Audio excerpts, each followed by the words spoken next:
আউযুবিল্লাহি মিনাশ শাইতানির রাজিম। বিসমিল্লাহির রহমানির রহিম।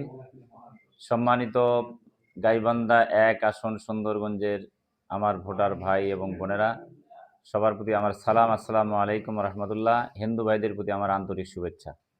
আপনারা জানেন আগামী ২০২৬ সালের ১২ ফেব্রুয়ারি জাতীয় সংসদ নির্বাচন অনুষ্ঠিত হতে যাচ্ছে এবং সেই একই দিনে গণভোট অনুষ্ঠিত হবে।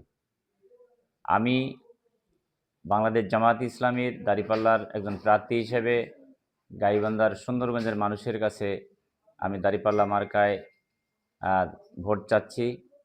আপনারা জানেন যে এই আসনে আমি ২০১৪ সালে উপজেলার চেয়ারম্যান নির্বাচিত হয়েছিলাম। আপনারা আমাকে নির্বাচিত করেছিলেন। আপনারা আমাকে অত্যন্ত ভালোবাসেন।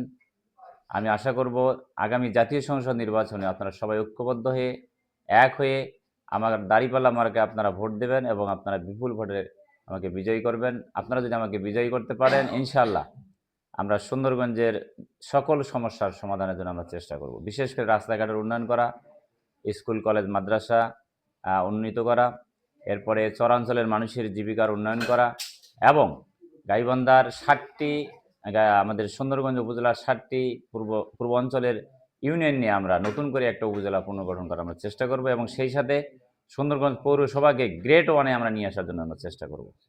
সবাইকে ধন্যবাদ জানিয়ে আমি আমার কথা শেষ করছি। সালাম।